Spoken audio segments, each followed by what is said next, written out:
stood out to me about WASM, I really liked the idea of the flipped classroom and the simulations.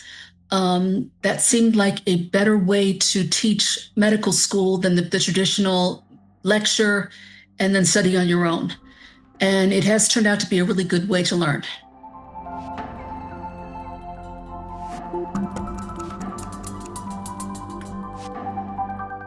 You know, there's a lot of institutions where they've been around forever and it's hard to break the mold or try and be innovative and do something new. So with us, we were able to do all these wonderful things with active learning and flipped classroom and simulation and integration. And I think it's just phenomenal. We don't silo discipline. How we teach is based on disease or illness.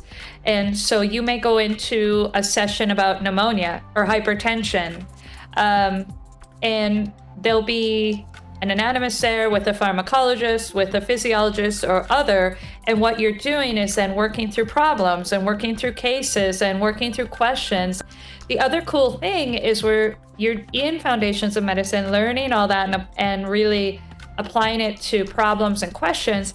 But then you can go to patient-centered care in the afternoon in the simulated environment and work on, you know, if you're looking at ECG or EKG in cardiovascular, then in the afternoon you go and do Harvey heart sounds, and you're actually listening to heart sounds, normal, abnormal, and applying it. The relationship between the faculty and the students, it's very tight-knit, just because it's not a super large campus, but the faculty are always available for us, and that relationship was something that was really important.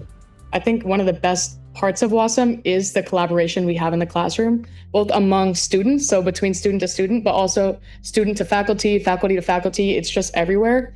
And that practice in the classroom has paid off tremendously now that I'm in the hospital, because every day is collaboration. You need to be talking to other students. You need to be talking to the nurses, the doctors. The whole day is all about that. So we're practicing that basically from day one and learning how to be comfortable with that, how to ask questions, and how to make sure that everyone is included in the conversation, and you're sort of like taking the strengths off of where you can, and to sort of treat the patient with everything you possibly can bring to the table. So we're starting that so early on, and it's paying off every day when I'm at the hospital.